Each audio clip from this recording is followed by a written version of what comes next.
of the top trend forecasters in the world. And he is our guest for the next 40 minutes or so. We're going to be opening the phones up coming up later in the hour at 1-800-259-9231. I know we had callers holding over from earlier, but it's all on the same subject, what's happening to our world, our society. So please address your questions to our guest or get off the line.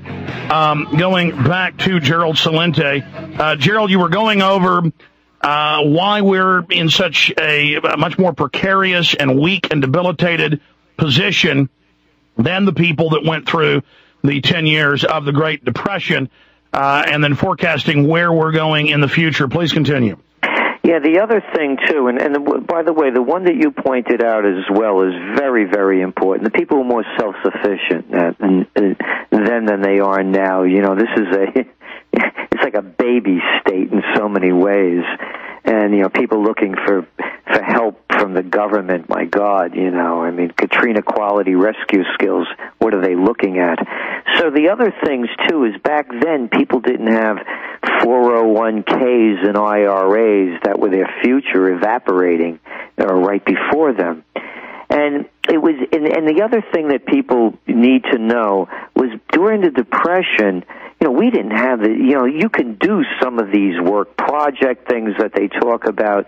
You know, we didn't have these deficits that we have now. So to keep talking about stimulus packages, to keep talking about work project packages, where is this money going to come from?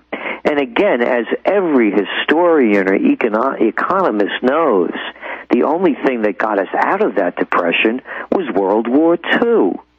So having said that, we are looking now in the short term. Here's the scenario that we see unfolding. Before we get to the riots and the tax revolts and the increasing crime, which is already beginning to happen. Oh, yeah. What we're going to see is after we think the real breakdown is going to begin in February. That's our forecast. Because in February, we're going to now realize the shock of what has happened from a disappointing is putting it lightly, Christmas holiday retail season. And you think the Obama, hope will fade by then as well? Yes, for a lot of people. It's going to fade for the people that have lost everything. For example, as I said, Citicorp today announced they're laying off, 50,000 people. You go to all of these places around the country, like the Carolinas, we had Wachovia, Wachovia, and all these banking centers, financial centers, people living in their McMansions and having these huge mortgages. I mean, they're going to become boarding houses as they try to get people in there so they could pay the rent and pay the taxes and pay the utilities. So we're going to see people out on the streets. You know, these things called self-storage units, they're going to take on the true meaning.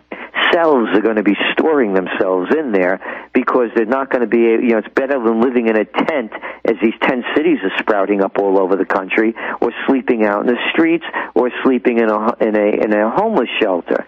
So we think it's going to be February because the real data is going to come in to show how really bad this is. Having said that, there's still going to be the element of hope that Obama is going to be able to do something, and being that they're painting him as an FDR and cloaking him in that mantle, get ready for a bank holiday. Because we're going to see runs on the banks that are going to come, that they're not going to be able to cover them anymore. And I love the terminology, Alex, that they use, holiday,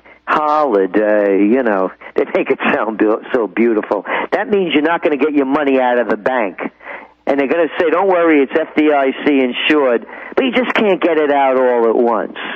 So we are also in that camp, by the way, that we are going to see, even though it doesn't look like it now because of a variety of manipulations going on, we believe that gold is going to go into the 2,000 range, and we're going to see periods of deflation whereby all those homes out there, are going to be worth a lot less than they are now, and there's a glut of product everywhere, deflationary prices on one end and hyperinflation on the other. As I mentioned with February, because once all these retail outlets start closing, as we're already seeing with Circuit City, with Starbucks, it's going to be a glut of commercial real estate, and that's the next shoe to fall. All right, long segment coming up. I want to break down then over the next few years what he thinks government's response will be to this, why he thinks it will push the people into open rebellion. Our guest is Gerald Celente. I'm Alex Jones. Our website's Infowars.com.